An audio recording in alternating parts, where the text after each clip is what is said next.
Welcome to the Deep Dive. Today, we're taking a really interesting look at semaglutide and weight management, going way beyond the usual headlines. Yeah, we're looking at it from a different angle, aren't we? We are. We've got source material from Dan Hollis, his manifesto, FAQs, some deep reflections on his whole approach.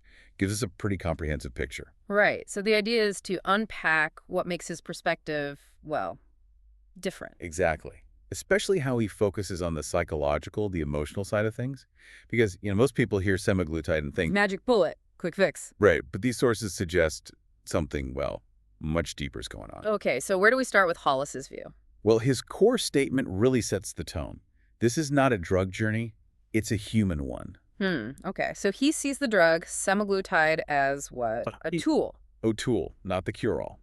He explains it changes how the brain processes things like hunger, feeling full, reward. Which sounds liberating, but he also mentions it can be unsettling. Yeah, potentially terrifying even, at first. This shift can be pretty profound. It's interesting. He calls it not a shortcut. Instead, he says it's a pause button, a reset. A pause button, I like that framing. Yeah, a chance to build new systems while the noise gets quiet.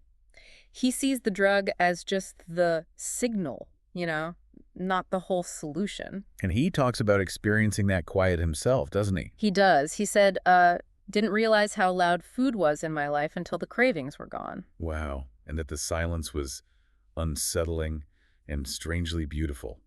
That really paints a picture. It does. It highlights just how much mental real estate food occupies for some people. So what does Hollis think happens in that silence? What does it allow for? Well, he argues it creates space. Space to finally hear what's underneath all that food noise. The emotional drivers, you mean? Exactly. The anxiety, the boredom, whatever was being sort of masked by the cravings. It's an opening for self-reflection, not just weight loss. And that connects directly to the willpower thing, right? Hollis pushes back hard on that. Oh, definitely. He says flat out, willpower was never the problem. Which is huge for anyone who's struggled and blamed themselves. Right. He argues it's often biology, emotion, habit loops, things stacked against you, not a lack of discipline. So if willpower isn't the answer, what is, according to Hollis? Insight, structure, tools, things that actually work with your biology, not against it. Which is the opposite of what he calls, what was it? A culture that profits from your confusion? Exactly. The culture that simplifies it down to just try harder. This could be a real aha moment for you listening. Thinking those past attempts weren't failures. Just, as Hollis puts it, tested what doesn't work. It completely shifts the narrative away from shame. Okay, so let's dig into the emotional terrain he talks about. He says this is emotional weight as much as it is physical weight. Yeah, that's crucial. We eat for so many reasons beyond physical hunger, right? Anxiety, loneliness, Boredom, feeling unsupported. all that stuff. And semaglutide might help with the physical side, the hunger signal. But if you don't tackle the emotional reasons, that's when relapse happens. He's very clear.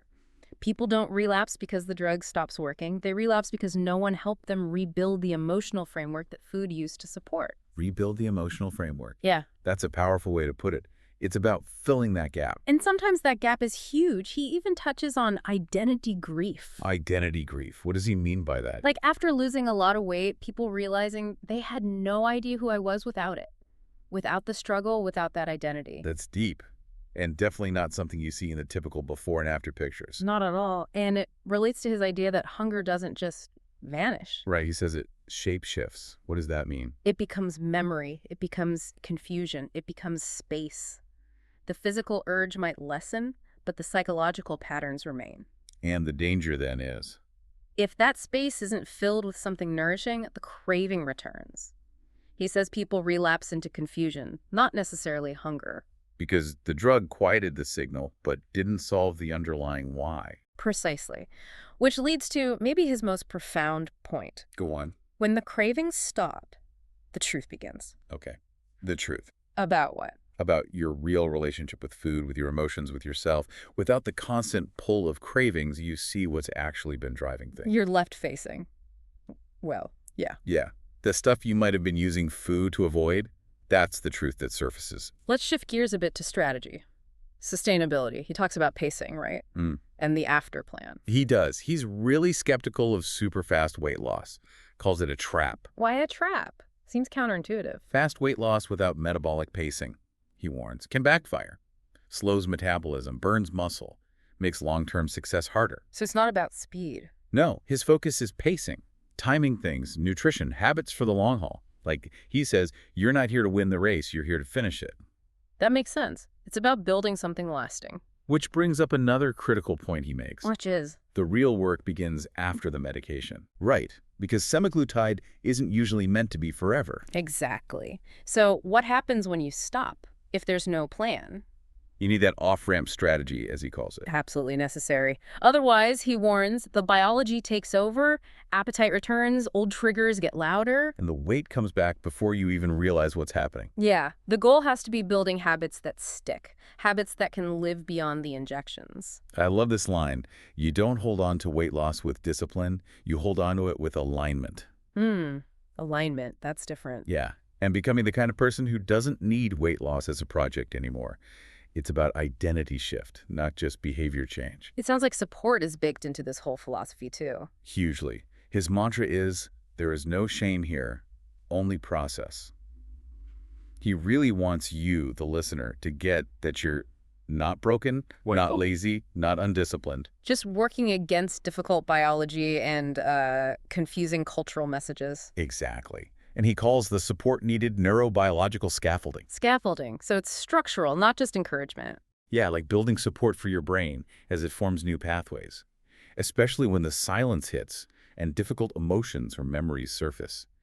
He notes that silence can be dangerous without support. It makes sense. You need help navigating that new internal landscape. And he frames his whole approach as a conversation, not a prescription. Relationship-based, then. Yes. Relationship with food, your body, and the people guiding you, offering a map, a guide, and a community. So for anyone listening who feels like they've failed before, he has a message for you. That means you've tested what doesn't work. Now let's build what does. With tools that match your biology, not shame your behavior. It's not starting over, he says. It's starting right. Okay, so with all this focus on process and emotion, how does Hollis actually define success? It's clearly not just the scale. Not primarily, no. He says success is measured not by the number on the scale, but by how many coping mechanisms we've replaced with real tools. So weight loss is secondary. A side effect of clarity is how he puts it. That goes back to when the cravings stop, the truth begins. Success is when you deal with that truth, essentially. Yeah, when you stop needing food to explain your feelings, when food is just food again. Wow, that's a powerful goal. And his ultimate vision sums it up. This journey isn't about eating less. It's about living more. So wrapping this up, it seems Hollis presents a real paradigm shift. Weight loss starts with biology, maybe aided by tools like semaglutide. But staying there, maintaining it, that's about narrative, your inner story. And if you don't do that deeper work, that psychological and identity work, then, as Hollis warns, biology will give you results that psychology will dismantle. The mind overrides the body's changes. A really crucial insight. So it leaves us with a thought, doesn't it, for you listening? If something like semaglutide can quiet that constant noise of cravings, what truth, or maybe what new version of yourself might you discover in that silence?